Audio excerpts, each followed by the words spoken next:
Gare, on en vient à ce bras de fer entre les avocats constitués dans le procès des événements du 28 septembre et le ministre de la Justice, le garde des Sceaux, Charles White, s'achemine-t-on vers un dénouement? En tout cas, c'est à quoi on peut s'attendre, du moins si on en croit le bâtonnier de l'ordre des avocats.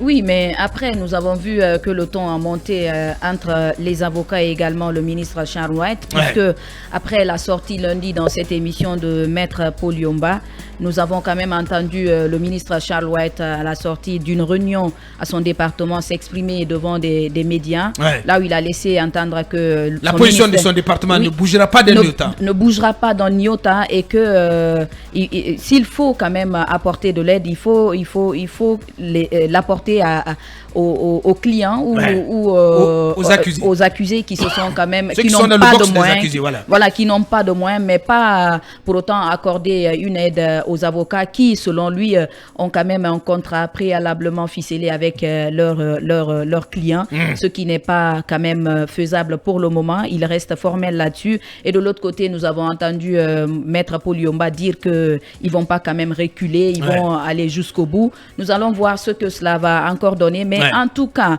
nous avons vu que leur retrait du procès a quand même apporté un coup dur à ce procès, puisque le lundi, l'audience du jour avait été tout simplement reportée au 5 juin prochain, si je ne m'abuse.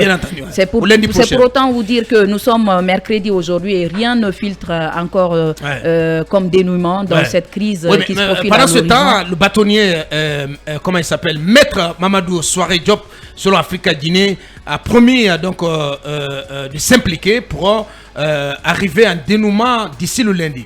Il a confié ses propos à Africa Guinée. Je vais m'impliquer pour trouver une solution. Je vais écouter toutes les parties, avoir la version de chacune, apprécier et puis m'impliquer pour trouver une solution. Voilà, et j'ai déjà commencé. J'ai commencé déjà et je suis dans cette démarche.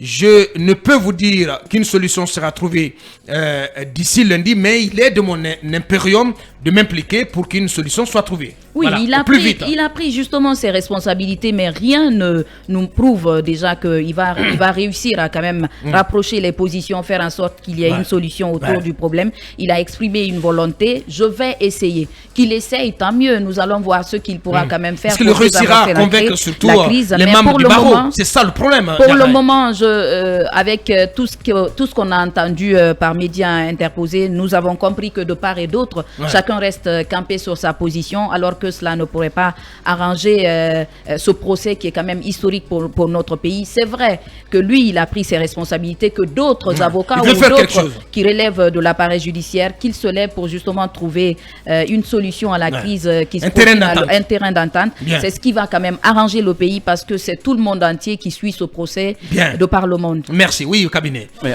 Abakar, ça tombe sous le coup du sens que le ministre garde des Sceaux dise que les avocats qui sont des parties privées ne peuvent pas exiger de l'État une assistance judiciaire. Je ne comprends pas ça, parce que c'est plutôt les... Comment ça, vous ne comprenez pas? Je vais vous le dire. En principe, c'est l'assistance judiciaire. Monsieur Maître Traoré l'a suffisamment expliqué dans son poste dont vous avez lu hier, que vous avez lu plus tôt hier. Il explique qu'en réalité, l'État vient assister des personnes qui n'ont pas la possibilité de payer les honoraires de leurs avocats. Mais je pense de s'offrir les services d'un avocat. Exactement. Il appartient, pour éviter de faire du délit de justice ou d'assistance, de non-assistance plutôt à personne devant la justice. Je ne comprends pas que ce soit les avocats en premier qui disent que leurs clients n'ont pas les moyens. Mais qui les emploie en réalité? C'est leurs clients. Il appartenait à Toumba et aux autres, Moussa Dadis et à tous les autres, de dire et de prouver qu'ils n'ont plus les moyens de payer les honoraires à leurs avocats. Donc si je vous suis bien, les avocats constitués dans ce procès, s'ils sont mal pris. Oui, mais ils font du chantage. Ah oui, c'est du chantage à Boubacar. C'est véritablement du chantage. C'est parce que vous savez pourquoi? Parce qu'on sait que l'État tient à la... des choses, ah oui, absolument. L'État tient. Il faut dire cette vérité-là. L'État tient à ce que ce procès-là ait lieu. C'est un procès important. On a envie de surfer là-dessus parce qu'on sait suffisamment que en demandant des subsides, comment j'allais dire, à l'État, l'État va payer parce que l'État a envie que ce procès la tienne.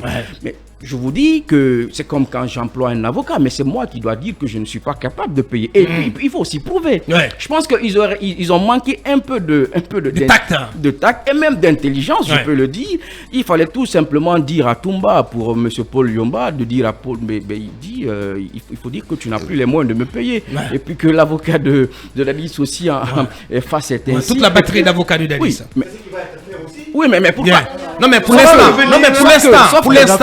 l'instant, je pense que la manière de poser le problème de la part de ces avocats, ça fait débat, ça pose problème. Mais absolument, non, attendez quand même. Ça fait débat, vous avez raison. Ça fait débat. Tout le monde n'est pas aligné sur leur façon de poser cette réclamation, de demander cette aide juridictionnelle. Mais Aboubacar, ça fait débat. Mais j'ai envie de dire ceci. Il va finir. On va ordonner. Les juristes disent que la forme commande le fond. Oui, bien entendu. Mais la forme, ils sont passés à côté là. S'ils reviennent après pour dire... Maître Mohamed Traoré, dont l'expertise est au-dessus de tout soupçon, il s'est prononcé là-dessus. Non mais Aboubacar, je vous assure... Et sa grille de lecture ne souffre d'aucune contestation. Je vous assure Aboubacar, il n'est pas d'accord avec ses confrères. On n'a pas besoin de sortir d'une fac de droit pour comprendre ceci. Je vous dis, c'est le bon sens. Et celui-là, il est donc mieux qu'est-ce qu'ils doivent faire, quoi. ces avocats? C'est de reprendre tout simplement. Ils doivent reprendre le boulot. Leur place à l'intérieur du tribunal à partir du lundi. Même si les accusés demandaient demain qu'ils n'ont plus, diraient demain qu'ils n'ont pas les moyens, moi j'exhorte le ministre garde des Sceaux que ces gens-là prouvent effectivement. Mais il va exiger justement parce que sinon ça pourrait être de la manipulation. Bien, allez-y Manu, très rapidement. D'ailleurs, je commence par le point au cabinet intervenu. Ce ne serait pas une exigence du ministre de la Justice. La loi sur l'aide juridictionnelle, elle est assez claire. Quelquefois, et puis sur d'autres plans, elle est floue.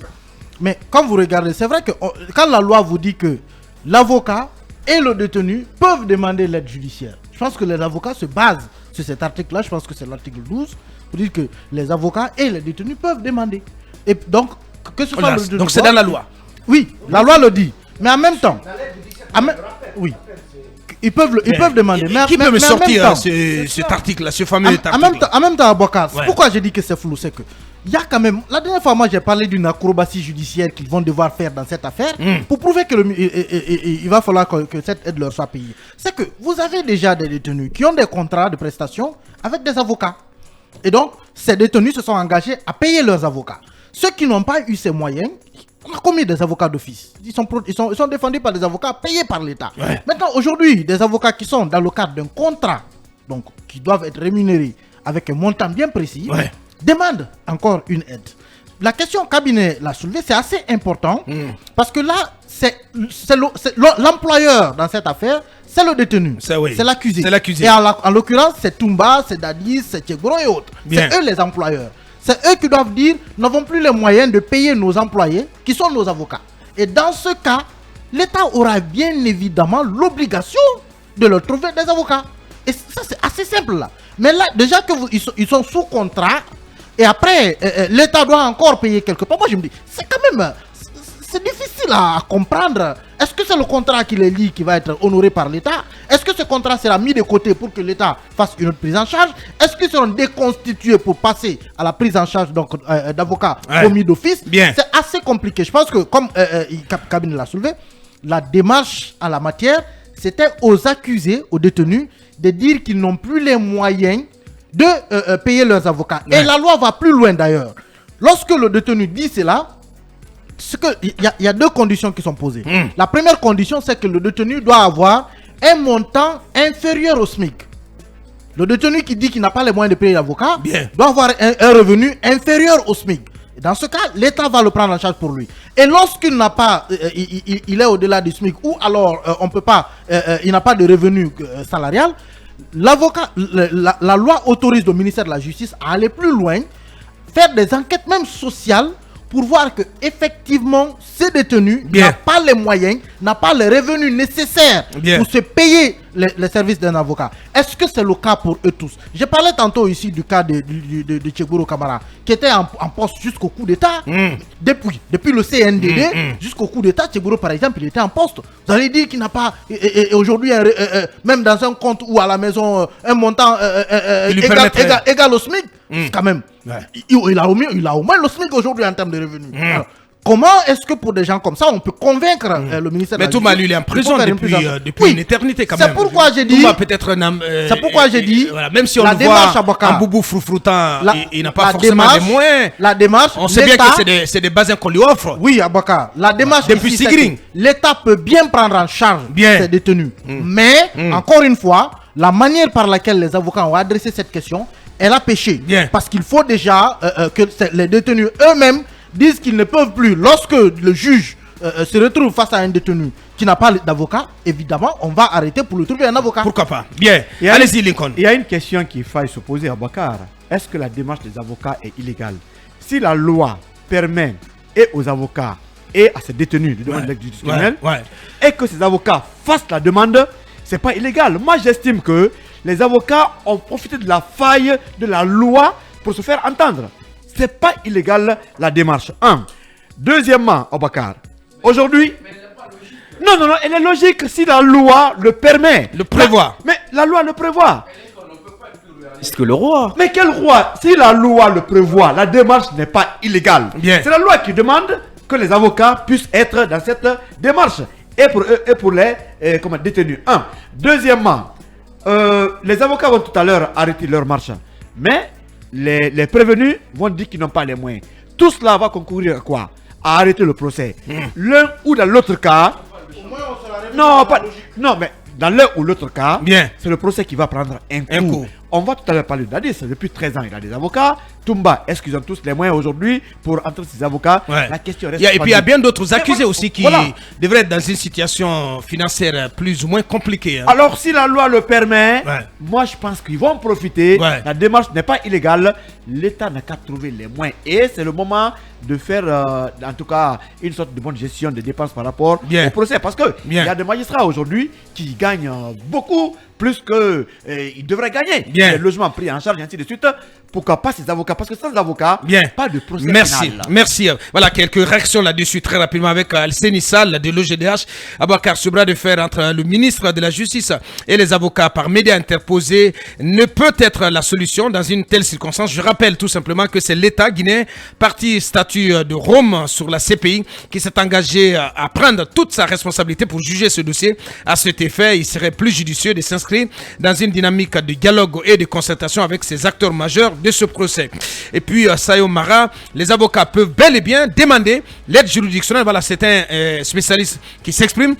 Voilà, je rappelle, voilà, je reviens sur ce message. Les avocats peuvent bel et bien demander l'aide juridictionnelle au nom de leurs clients. L'article 12 de la loi sur l'aide juridictionnelle, mais à condition qu'il soit prouvé que ces derniers sont démunis. L'une des erreurs des avocats, c'est que les demandes sont traitées individuellement et non collectivement. Bref, la démarche des avocats est boiteuse. Voilà, je pense que c'est là-dessus que on pose le débat. Mohamed Bangoura, voilà, nul ne peut se prévaloir de sa propre turpitude. Le commis Guy est passé à côté de la plaque à Kanka.